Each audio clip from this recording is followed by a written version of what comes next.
License and registration. Boy. Detective Captain Isaiah Washington kept his hands visible on the steering wheel. Muscle memory from 30 years navigating streets, both as a cop and as a black man. The young officer couldn't be more than crew-cut, nervous energy radiating through his aggressive stance had approached with weapon already unholstered, finger dancing near the trigger guard. "There a problem, officer?" Isaiah's voice carried the measured calm of someone who de-escalated 1,000 situations, though his heart hammered against his ribs. The irony wasn't lost on him that the very dashboard, badge identifying him as police commissioner, sat inches from the officer's flashlight beam. Yet Officer Bradley, according to his nameplate, seemed determined to see only what his prejudices painted. "Don't get smart with me. I clocked you doing 45 and a Bradley's voice cracked slightly, betraying his inexperience. "This vehicle matches the description of a stolen car reported an hour ago." Isaiah's jaw tightened. His midnight blue Charger was department-issued, marked with discreet law enforcement plates. Parked outside his own home in Riverside Heights, the same upscale neighborhood where Bradley probably couldn't afford rent on a rookie's salary. The same neighborhood Isaiah had moved to after clawing his way up from patrol officer to the youngest police commissioner in the city's history, only to find that success couldn't shield him from the assumptions that followed his skin color. Like a shadow, the twist that would unravel everything sat there in plain sight. The gold police commissioner badge glinting in the dashboard light. The same badge Isaiah had earned through 2 decades of exemplary service, 3 citations for bravery, and a master's degree in criminal justice. But Bradley's tunnel vision, fueled by training that taught him to see threats in certain faces and neighborhoods, blinded him to the truth, literally staring him down. This confrontation would spiral through 7 stages of revelation and reckoning. First, the escalation that would see Isaiah forced from his vehicle despite his attempts at de-escalation. His calm authority meeting, Bradley's aggressive insecurity in a collision that epitomized everything wrong with modern policing. Second, the humiliation of being handcuffed on his own street while neighbors watched the very community he'd fought to protect, witnessing their leader treated like a common criminal. Third, the arrival of backup officers, including some from Isaiah's own precinct, creating a moment of suspended disbelief as they recognized their superior officer. Fourth, the internal investigation that would follow, revealing Bradley's history of similar stops. A pattern of racial profiling that had been overlooked by supervisors more concerned with statistics than justice. Fifth, the media firestorm that would engulf the department, forcing conversations about implicit bias and systemic racism that politicians had spent years avoiding. Sixth, the personal reckoning between Isaiah and Bradley, 2 men whose paths through law enforcement couldn't have been more different, leading to a confrontation that would challenge both their understanding of justice and duty. And finally, the resolution that would see policy changes, career consequences, and a community grappling with the reality that even those sworn to protect weren't immune from the very injustices they'd pledged to fight. "Step out of the vehicle now," Bradley's command cut through Isaiah's mental preparation, the situation accelerating beyond diplomatic resolution. The younger officer's hand moved to his weapon, a gesture that transformed a traffic stop into something far more dangerous. Isaiah felt the familiar weight of his own service weapon against his hip, the shield he'd carried for 3 decades now, feeling more like a target. He thought of his daughter Maya, starting her freshman year at Stanford, and how he'd promised her that change was coming to law enforcement. He thought of the reforms he'd implemented since taking the commissioner role, the community outreach programs, the bias training sessions that clearly hadn't reached every officer. "Officer Bradley," Isaiah said, his voice carrying authority, despite his precarious position, "I need you to look at my dashboard. Look carefully." But Bradley was beyond listening, beyond seeing anything that didn't fit his predetermined narrative. The traffic stop had become a power play, a young officer asserting dominance over what he perceived as just another black man in an expensive car who didn't know his place. That Isaiah's place happened to be at the very top of the department. Hierarchy was a truth too inconvenient for Bradley's worldview to process that the neighborhood had gone quiet, except for the radio. Chatter from Bradley's patrol car and the distant hum of evening traffic. Porch lights flickered on as residents peered through curtains, some already reaching for their phones to record what they sensed was about to become another viral moment of injustice. Isaiah recognized several Faces City Council members, fellow department heads, the very people who'd appointed him to clean up a police force plagued by scandals and community distrust. "I'm going to reach for my identification," Isaiah announced, following protocol that had kept him alive through countless dangerous encounters. But even as he moved slowly toward his wallet, he could see Bradley's growing agitation. The young officer's inexperience turning a routine stop into a powder keg of racial tension and wounded pride. Again, its gold surface reflecting like a beacon of irony. In 30 minutes, this moment would shatter assumptions, destroy careers, and force a city to confront uncomfortable truths about power, prejudice, and the thin blue line that sometimes protected the wrong people from the right consequences. I said, "Step out of the vehicle." Bradley's voice pitched higher, drawing more attention from the gathering crowd of neighbors. His rookie instincts, poisoned by months of field training from officers who saw every traffic stop as a potential combat zone, overrode any possibility of de-escalation. Isaiah complied slowly, his movements deliberate and measured. At 6'2", with broad shoulders earned from decades of both physical training and administrative leadership, he presented an imposing figure that seemed to further agitate the younger officer. The irony struck him again. His presence commanded respect in boardrooms and community meetings. Now registered as a threat in the mind of someone sworn to serve under his command. "Turn around, hands behind your back." Bradley fumbled with his handcuffs, his nervousness evident in the way his equipment rattled against his duty belt. "Officer, there's been a misunderstanding," Isaiah said, maintaining his calm, even his anger. Built in his chest, "If you'll just check my identification, save it for downtown." Bradley grabbed Isaiah's wrist with unnecessary force, the metal cuffs clicking into place with a sound that echoed through the quiet street like a gunshot. "You people always have some story." The words hung in the air, their casual racism delivered, with the confidence of someone who'd never been held accountable for such language. Isaiah felt decades of professional composure crack slightly. He'd heard variations of that phrase throughout his career in locker rooms, at crime scenes, whispered in hallways by officers who thought they were among like-minded company.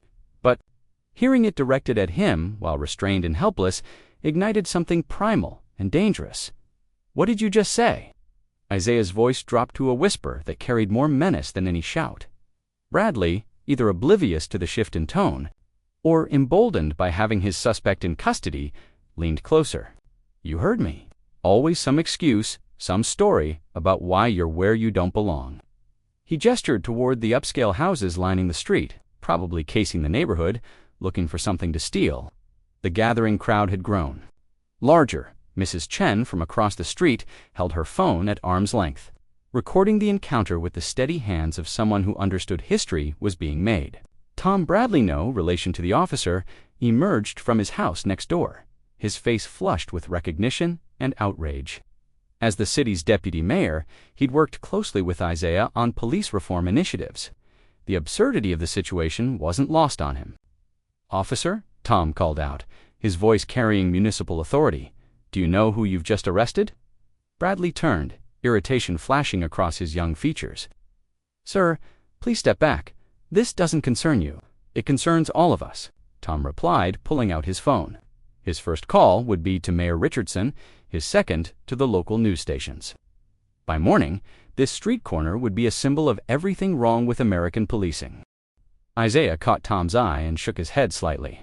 The last thing he wanted was to be seen as someone who leveraged connections to escape accountability. If this situation was going to be resolved, it needed to happen through proper channels, not political pressure. But even as he made that decision, he knew the damage was already done. The image of the city's police commissioner in handcuffs would spread through social media faster than any official statement could contain it. "What's your badge number?" "Officer Bradley," Isaiah asked, his voice returning to its professional register. "Why?" "So you can file some bogus complaint." Bradley laughed, a sound devoid of humor. "Good luck with that. I know how these things work." The supreme confidence in that statement revealed everything. Bradley wasn't just a racist copy, was a racist cop who'd been protected by a system that prioritized unity over accountability. How many complaints had been filed against him?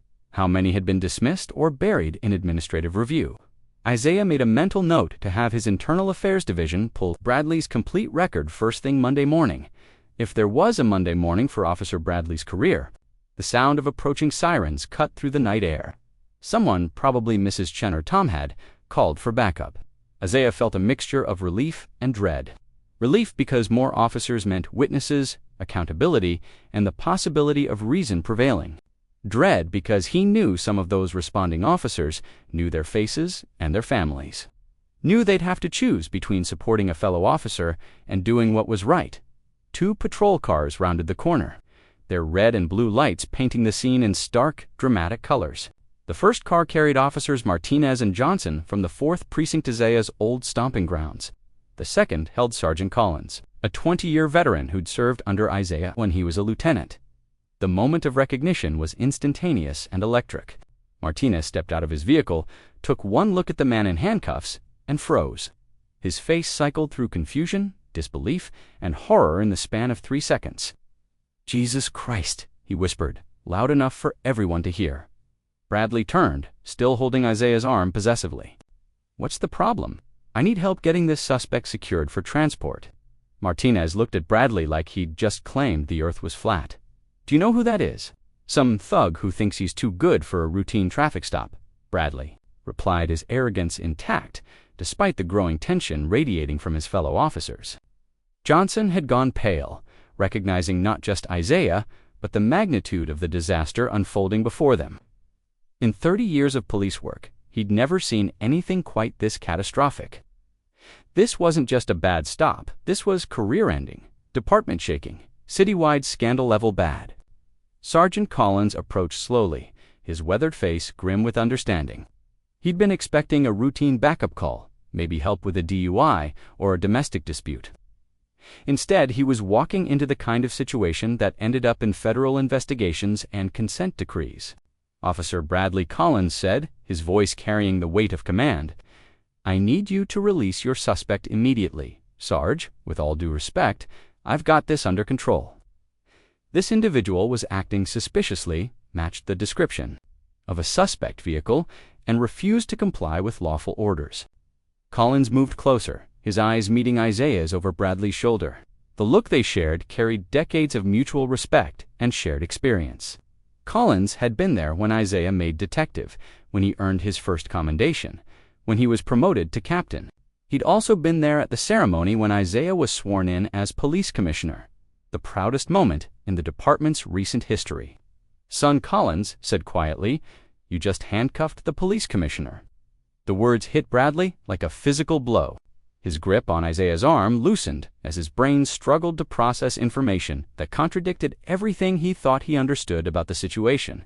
The cocky confidence that had carried him through the traffic stop evaporated, replaced by a dawning horror that turned his face pale in the streetlight. That's not possible," Bradley stammered, looking between Collins and the man he'd just arrested. "He's the sentence." Died as Bradley's prejudices collided with reality, his worldview fracturing in real time. "Officer Bradley, Isaiah," said, his voice carrying quiet authority, "I want you to walk around to the front of my vehicle and look at the dashboard. Take your time." Bradley's hands shook as he moved toward the Charger, each step feeling like a march toward his own professional execution. The gathered crowd watched in silence, phones recording every moment of a young officer's education in the consequences of his assumptions. When Bradley's flashlight beam hit the gold police commissioner badge, the sound he made was somewhere between a gasp and a whimper. "Oh God," he whispered, the words carrying across the quiet street. "Oh Jesus, what have I done?" Sergeant Collins stepped forward with the handcuff key, his movements efficient and professional despite the magnitude of the situation. "Commissioner Washington, I apologize for this incident. Officer Bradley is obviously confused about proper procedure."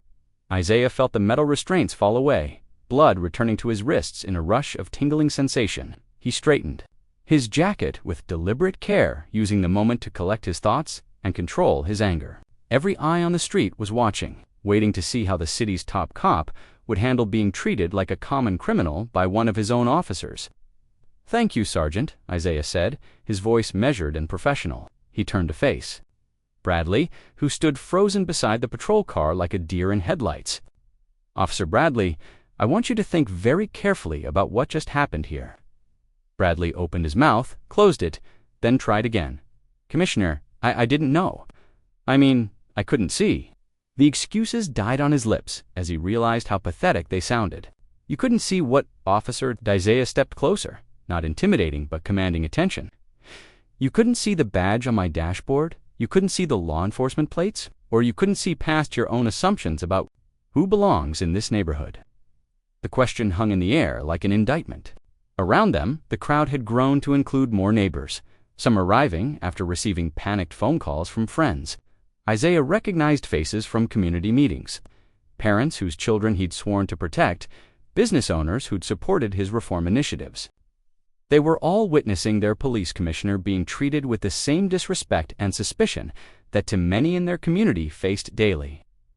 "I was following protocol," Bradley said weakly, his voice barely audible. "Whose protocol?" Martinez interjected, unable to contain his outrage any longer. "What manual taught you to approach a traffic stop with your weapon drawn? What training told you to use racial slurs and ignore obvious identification?" Isaiah held up a hand, stopping Martinez's tirade. This moment required careful handling. How he responded would define not just Bradley's future, but the department's credibility and the community's trust. He thought of the reform meetings, the promises he'd made to citizens who'd suffered similar treatment, the policies he'd implemented to prevent exactly this kind of incident. "Officer Bradley," Isaiah said, "I want you to tell me what you saw when you approached my vehicle. Not what you thought you saw, not what you assumed, but what you actually observed." Bradley's Adam's apple bobbed as he swallowed hard.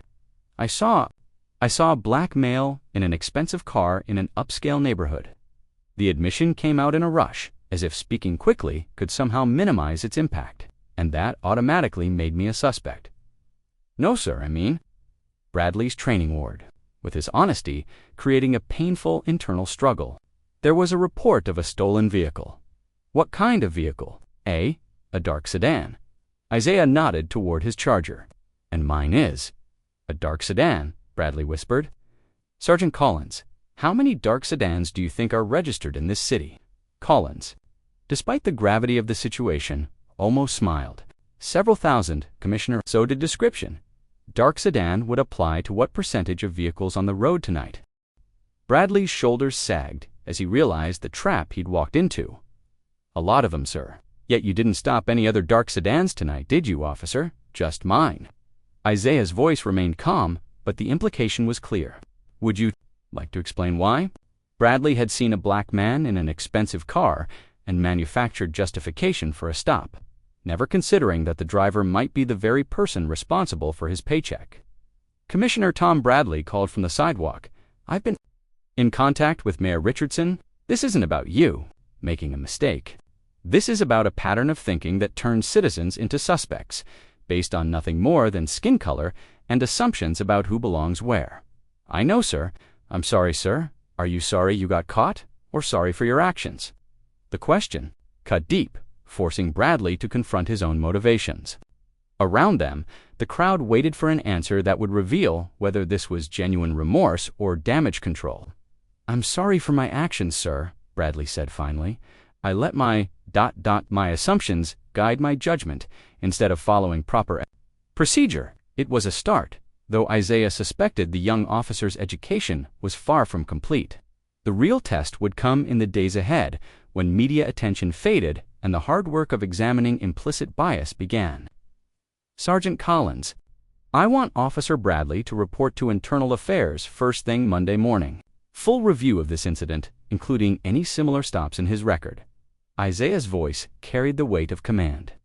"I also want him enrolled in our cultural competency and bias recognition training immediately." "Yes, sir," Collins replied, already mentally preparing the paperwork that would document one of the most embarrassing incidents in department history. "Isaiah, I want to thank everyone for their concern and for documenting this incident. Your attention to accountability helps ensure that all citizens are treated with dignity and respect, regardless of their position or background." As he spoke, Isaiah caught sight of his reflection in his car window, a successful black man who'd risen to the highest ranks of law enforcement. The image crystallized everything he'd been fighting to change. Footage of Commissioner Washington's arrest had spread across social media platforms like wildfire. The cell phone recording captured by Mrs. Chun showing a handcuffed police commissioner being lectured about knowing his place had been viewed over 2 million times. Local news stations led with the story. National outlets picked it up. By noon, and by evening, pundits were debating the incident on cable news shows. Isaiah sat in his office reviewing Officer Bradley's personnel file, a manila folder that told the story of systemic failure in stark, bureaucratic language. 12 citizen complaints in 18 months of service. 3 documented instances of verbal discourtesy that had been resolved with minimal counseling. A pattern of behavior that should have triggered intervention long before. As head of internal affairs, she'd been assigned to conduct the formal position that put her in the uncomfortable spot of investigating her own boss's arrest. "Come in, Sarah," Isaiah said, closing Bradley's file. "I assume you've seen the videos." "All 12 of them," Kim replied, settling into the chair across from his desk. Social media has turned this into a case study in police misconduct. The hashtag badge in plain sight is trending nationally. He'd avoided social media since Saturday night, focusing instead on damage control and department morale. The last thing he wanted was to become a symbol or martyr. "What did you find in Bradley's background investigation?" Kim opened her tablet, scrolling through digital files. "It's worse than we thought. His field training officer was Mike Kowalski. 3 excessive force complaints, 2 settled lawsuits, and a documented history of racial bias incidents. Kowalski's been shaping rookie officers for 15 years. Kowalski's supervisor, Sergeant Murphy, has been marking bias training, as completed, without actually requiring attendance." Isaiah felt a familiar weight settle on his shoulders. This wasn't just about one racist traffic stop, it was about institutional failure at multiple levels. Reform couldn't succeed if the very system designed to train and supervise officers was perpetuating the problems he'd been hired to solve. "Where's Bradley now?"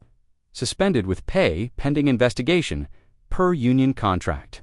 He's retained counsel and isn't cooperating beyond the initial incident report." Kim paused, considering her next words carefully. "Commissioner, there's something else. We pulled his radio traffic from Saturday night. He called for backup before he even approached your vehicle." Isaiah looked up sharply. Kim pulled up the audio file on her tablet. "Listen to this." Bradley's voice crackled through the speakers. "Unit 347, requesting backup for high-risk traffic stop. Possible stolen vehicle or drug activity." The words hit Isaiah like a physical blow. Bradley hadn't just made assumptions during the stop, had prejudged the entire situation based solely on seeing a black man in an expensive car. The backup call revealed premeditation, a level of bias that went beyond simple prejudice into something more dangerous. How many other stops followed this pattern? We're still analyzing his radio logs, but preliminary review shows similar language in at least 6 other incidents. He's been systematically profiling citizens for months. Isaiah stood and walked to his window, looking down at the busy street below. Citizens went about their daily lives, trusting that the officers sworn to protect them would treat them fairly and with dignity. How many had been subjected to Bradley's biased enforcement? Supervisors more interested in protecting the department's image than confronting uncomfortable truths. What about the other officers who responded Saturday night? Martinez and Johnson followed proper protocol once they recognized the situation. But there are questions about why it took backup arriving for anyone to notice your badge. Maybe they saw what they expected to see, just like Bradley did. The observation stung because it rang true. How often had Isaiah himself made similar assumptions during his patrol days? How many times had he seen what his training and experience told him to see rather than what was actually there? The difference was that he'd learned to question those instincts, to dig deeper before acting on assumptions. His secretary's voice came through the intercom. "Mayor Richardson is here for your scheduled meeting." "Send her in," Isaiah replied, straightening his tie. The mayor had been supportive since his appointment, but Saturday night's incident put both their careers in jeopardy. Cities had fired police chiefs for less controversial incidents. Mayor Richardson entered with the controlled urgency of a politician managing a crisis. At 55, she'd built her career on progressive policies and community engagement. making Isaiah's arrest particularly damaging to her administration. "Isaiah, I've been fielding calls all morning," she said without preamble.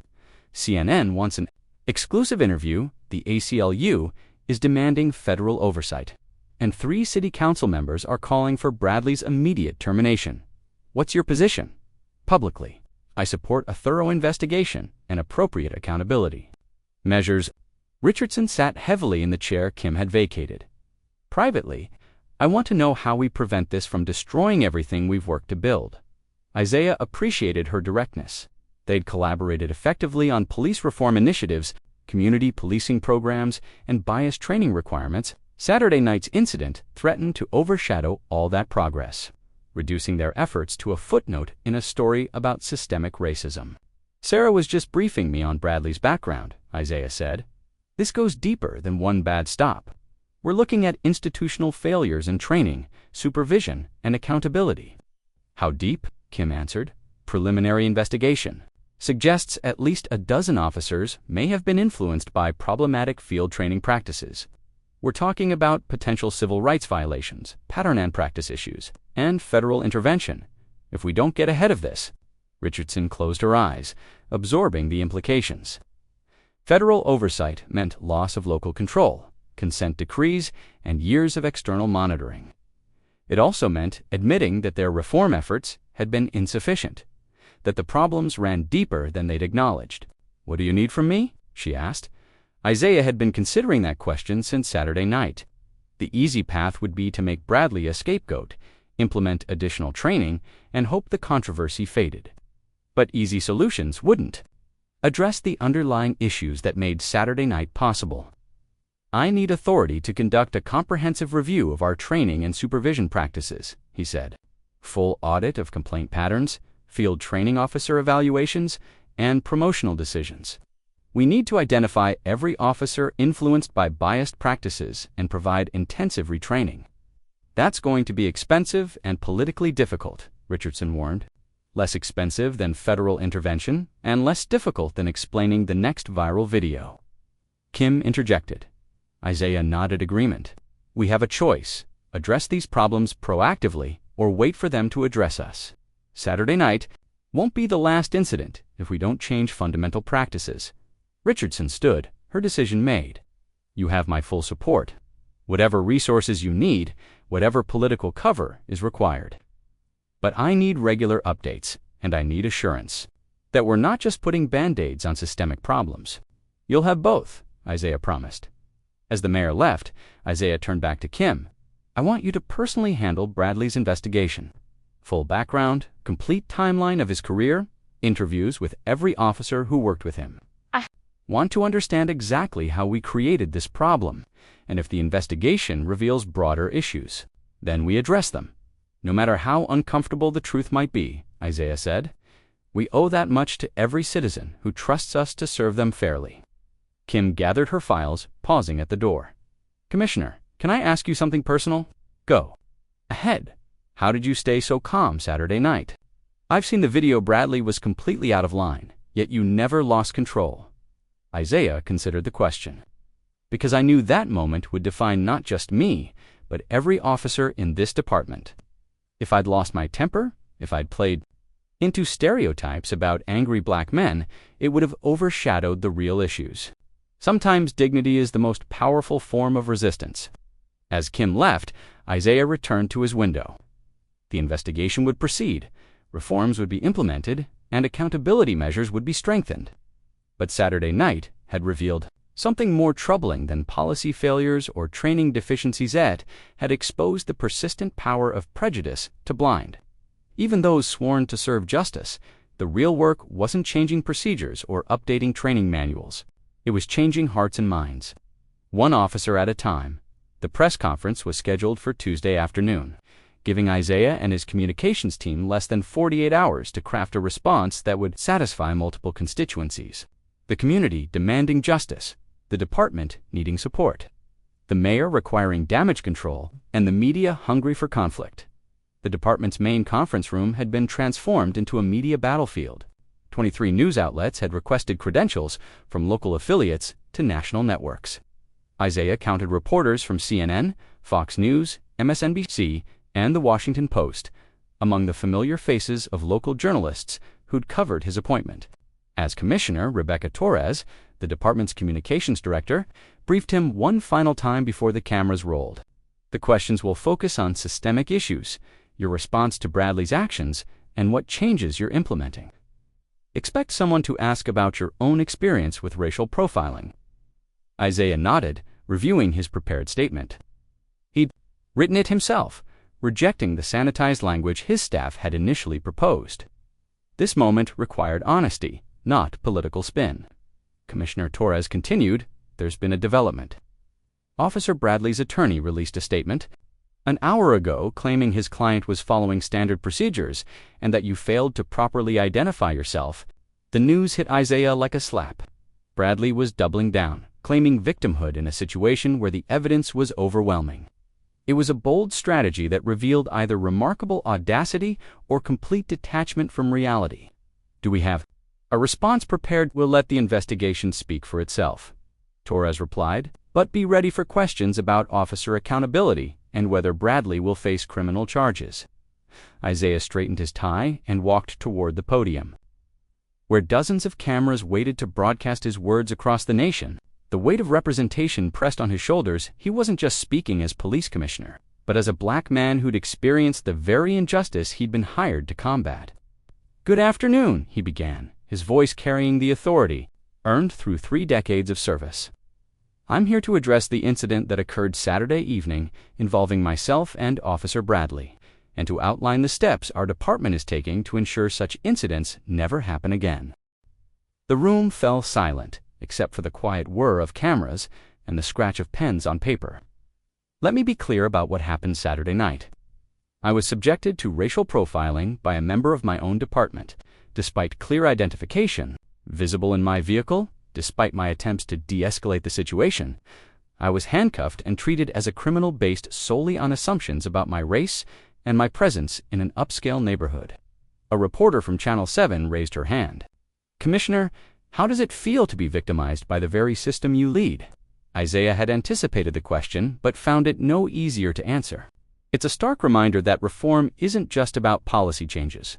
It's about changing fundamental attitudes and assumptions that persist throughout our society. I became a police officer to serve my community. Being treated as a threat to that same community is deeply troubling. Commissioner Washington called out a reporter from the Washington Post.